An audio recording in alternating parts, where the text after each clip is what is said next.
Welcome you all in Dehra classes. आज हम आपको इस वीडियो में cash flow statement MCQ fill in the blanks 1 marks question explain कर रहे हैं, जो सीबीएसई की मेन डिमांडेड इस टाइम क्वेश्चन है। फर्स्ट स्लाइड में हमने लिया cash flow statement is prepared as per accounting standard. जिस भी अकाउंटिंग को हम मैनेज करते हैं उस अकाउंटिंग के अंदर अकाउंटिंग स्टैंडर्ड फॉलो करते हैं। हमने जो आंसर दिए आपको, फर्स्ट आंसर दिया AS3, दूसरा आंसर दिया हमने AS4, तीसरा दिया AS3 रिवाइज, फोर्थ आंसर दिया नन ऑफ दीज। इसमें आप AS3 फर्स्ट टाइम आया था, AS4 प्रपोज डिविडेंड के लिए है, AS3 रिवाइज आपका प्रेजेंट में यूज में है, इसलिए cash flow accounting standard AS3 revise के अकॉर्डिंग बनाया जाता है।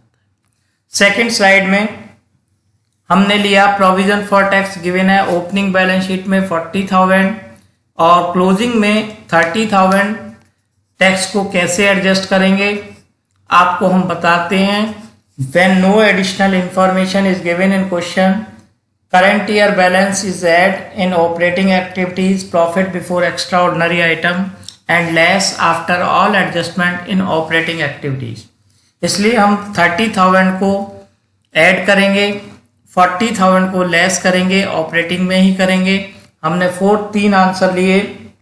फर्स्ट में 30,000 ऐड एंड 40,000 लेस, सेकेंड में 40,000 ऐड एंड 30,000 लेस, 40,000 ऐड और इन्वेस्टिंग ले लिया। थर्ड आंसर तो बिल्कुल भी सही नहीं है, सेकंड में कंफ्यूजन है, लेकिन फर्स्ट आंसर इसका क्लियर है।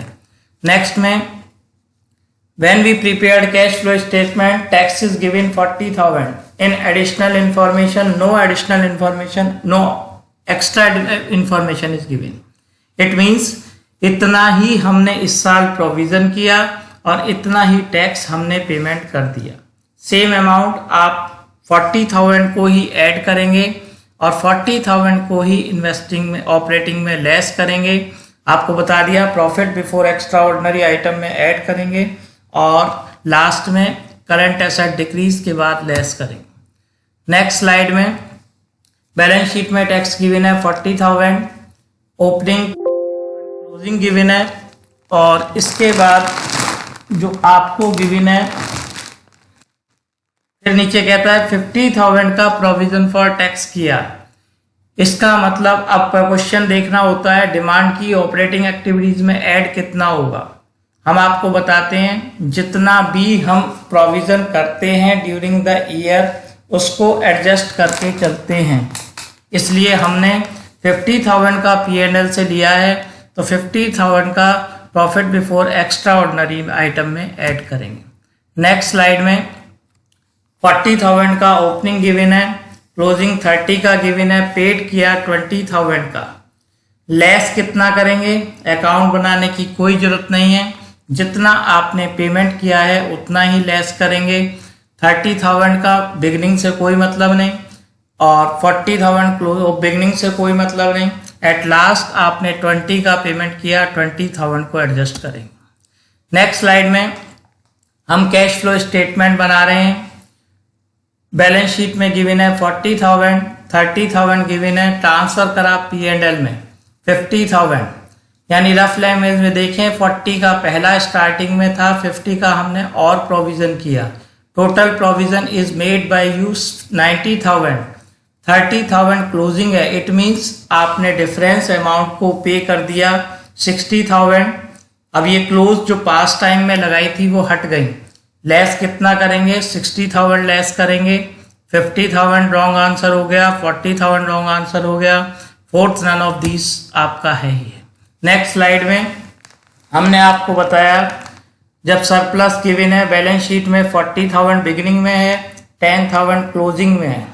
Amount of current year profit is add in operating activities, तो आपका 50,000 माइनस माइनस से प्लस नहीं होता क्योंकि इसका फॉर्मूला होता है current year minus last year. 40,000 negative में था, एट प्रेजेंट में 30,000 नेगेटिव में है, इट मीन्स करंट ईयर में हमने जो अर्निंग की 30,000 की तो 50,000 से कोई मतलब नहीं, 30,000 नेगेटिव से कोई मतलब नहीं, 30,000 पॉजिटिव आपका profit before extra ordinary item में एज सरप्लस प्लस हो जाएगा। नेक्स्ट स्लाइड में कैश फ्लो स्टेटमेंट बना रहे हैं। सरप्लस गिवन है 50,000 का बिगिनिंग में, लास्ट में गिवन है 10,000 का। इट मीन्स करंट ईयर में जो हमने प्रोविजन, करंट ईयर प्रॉफिट कितना हुआ, करंट ईयर पहले हमने 50 को कवर किया, वैसे भी current year minus last year करेंगे तो माइनस से माइनस प्लस हो जाएगा, 40 + 10 = 50 हो जाएगा। 50,000 आप ऑपरेटिंग में ऐड करेंगे, 30,000 डिफरेंस से कोई मतलब नहीं, 30 पॉजिटिव का भी कोई मतलब नहीं, नन ऑफ दीज का भी कोई मतलब नहीं। नेक्स्ट स्लाइड में when we prepare cash flow statement, interim dividend given is 40,000, unclaimed dividend is given, closing balance sheet amount of dividend is add in operating activities। अब पहला आंसर हमने 44,000 का लिया, दूसरा आंसर 36,000 का लिया, तीसरा आंसर 40,000 का लिया, fourth answer none of these लिया। अब आप ध्यान से देखें, जितना इंटरिम डिविडेंड गिवन है उतना ही हमने प्रॉफिट एंड लॉस में एडजस्ट किया होगा, इसलिए इसका सी आंसर आपका सही है 40,000। नेक्स्ट स्लाइड में इंटरिम डिविडेंड 40,000 का गिवन है, अनक्लेम 4,000 का है, क्लोजिंग बैलेंस शीट में amount of dividend is less in investing activities.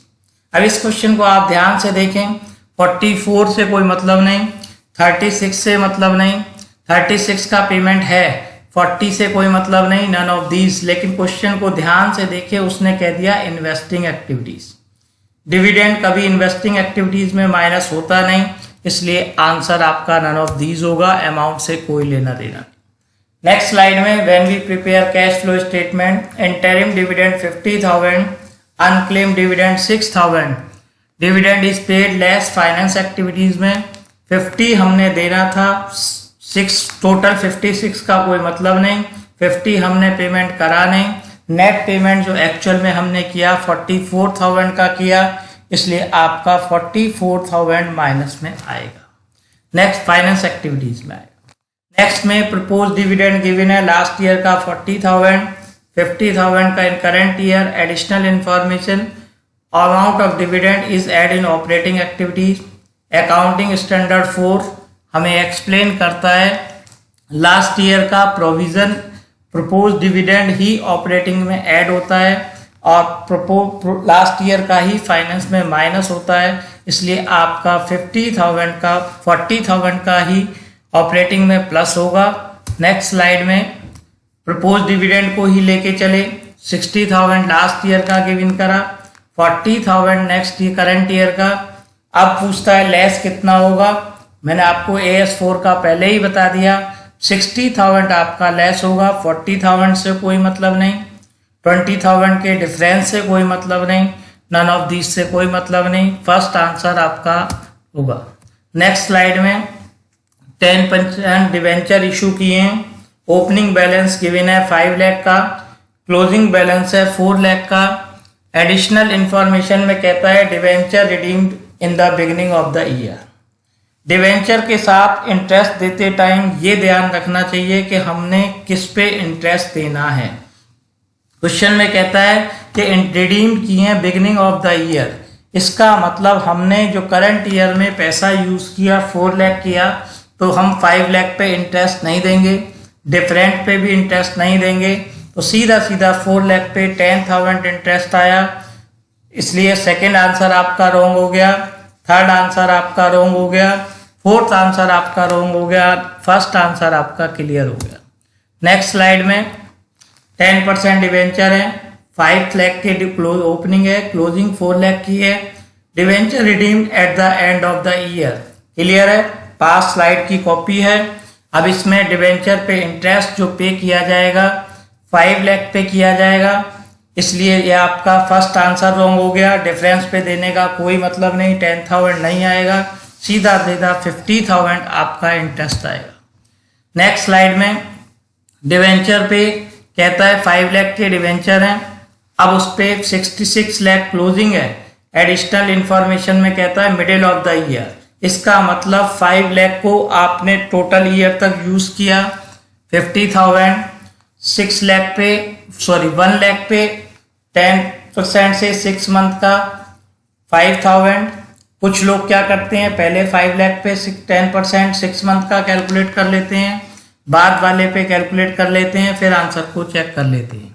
दोनों आंसर सेम होंगे, इसलिए यहाँ पे 50,000 का कोई सेंस नहीं, 60,000 का कोई सेंस नहीं, 55,000 आपका क्लियर आंसर है। तो 50,000 आपका क्लियर आंसर, थर्ड आंसर सही है। नेक्स्ट में ये कहता है prepared cash flow statement, opening balance of land given is 8 lakh, closing balance given 7 lakh, difference amount.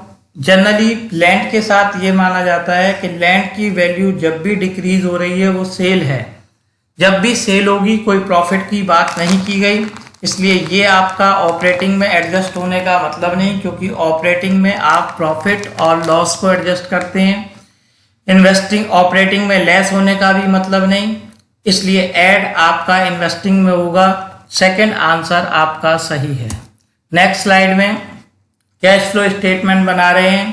Company ने बोनस शेयर इशू करे, तो हमारा फ्लो ऑफ कैश क्या है, इनफ्लो है, आउटफ्लो है, नो फ्लो है, नन ऑफ दीज है। बोनस शेयर इशू करने का मतलब होता है कंपनी अपने पुराने शेयर होल्डर को उनके बदले में as dividend as gift share दे रही है, तो ये शेयर आपके ना इसके बदले में कैश आता है, ना इनफ्लो होगा कंपनी के पास, ना आउटफ्लो होगा। नेक्स्ट आंसर आपका नो फ्लो, थर्ड आंसर आपका सही है। बिल्कुल इसी को डिवेंचर कन्वर्ट करती है कंपनी इक्विटी शेयर में। रिजल्ट अब ट्रांजैक्शन, जब कन्वर्जन किया एक चीज के बदले एक्सचेंज ऑफर में दूसरी चीज ले ली, अमाउंट डिफरेंस है नहीं, इसलिए इनफ्लो भी नहीं है, आउटफ्लो भी नहीं है, नो फ्लो आपका आंसर होगा। नेक्स्ट स्लाइड में कैश फ्लो में गुडविल गिवन है, opening balance 1 lakh, closing 1,50,000, difference amount is adjusted in. Intangible assets के लिए बोला जाता है जब भी इंटेंजिबल एसेट्स इंक्रीज हो रही है ड्यू टू परचेज, और परचेज करते हैं तो इन्वेस्टिंग में आती है, और जब डिक्रीज होती है तो ऑपरेटिंग में आती है। इसलिए 50,000 का अमाउंट आपका ऑपरेटिंग में ऐड होने का कोई मतलब नहीं, क्योंकि लॉस नहीं है, लेस होने का कोई मतलब नहीं, क्योंकि प्रॉफिट नहीं है, इन्वेस्टिंग में लेस होगा क्योंकि परचेज करके गुडविल परचेज की है। नेक्स्ट स्लाइड में बिल्कुल उसी की कॉपी, ओपनिंग 1 लाख लिया गुडविल का, क्लोजिंग 50,000 लिया, difference amount is adjusted in activities, कौन सी में, अब आपका जितने भी ये एमोर्टाइजेशन बोलते हैं, जब हमने एमोर्टाइजेशन किया तो राइट ऑफ किया, जब राइट ऑफ किया तो उसमें एडजस्ट करते टाइम आपने ऑपरेटिंग में ऐड होने का ही चांस है, क्योंकि एक्सपेंसेस है, लेस का मतलब नहीं। इन्वेस्टिंग में ऐड होने का कोई मतलब नहीं, क्योंकि आपने सेल नहीं की। फोर्थ नन ऑफ दीज नहीं, इसलिए आपका सही आंसर ऑपरेटिंग एक्टिविटीज में ऐड है। नेक्स्ट में आपको कहता है शॉर्ट टर्म बोरोइंग लिए, करंट लाइबिलिटी के अंदर है, बैलेंस शीट में कौन सी एक्टिविटीज का पार्ट होगी। पास्ट टाइम में इसे हम ऑपरेटिंग में ले लेते थे, लेकिन एट परसेंट में फाइनेंस आपका बोरोइंग शॉर्ट टाइम हो या लॉन्ग रन हो, सारी फाइनेंस एक्टिविटीज का पार्ट होती हैं, इसलिए ये आपका फाइनेंस एक्टिविटीज का होगा। इन्वेस्टिंग का मतलब नहीं, ऑपरेटिंग का मतलब नहीं, none of these. Next slide में कैश फ्लो स्टेटमेंट में सिक्योरिटी प्रीमियम रिजर्व गिवन है, सरप्लस बैलेंस शीट में, difference amount is adjusted. Security premium reserve कब आता है, जब कंपनी शेयर महंगे इशू करती है, इसलिए इसको प्रॉफिट एंड लॉस ऑपरेटिंग में नहीं देंगे, सीधा सीधा इसको हम फाइनेंस एक्टिविटीज में देंगे। फर्स्ट आंसर आपका रॉन्ग, थर्ड आंसर आपका रॉन्ग, फोर्थ आंसर आपका रॉन्ग, फाइनेंस एक्टिविटीज आपका सही आंसर है। वीडियो में आपको सही लगा हो लाइक करें, शेयर करें, सब्सक्राइब करें, जिससे फ्यूचर की MCQ बेस्ड वीडियो आपको कंटिन्यू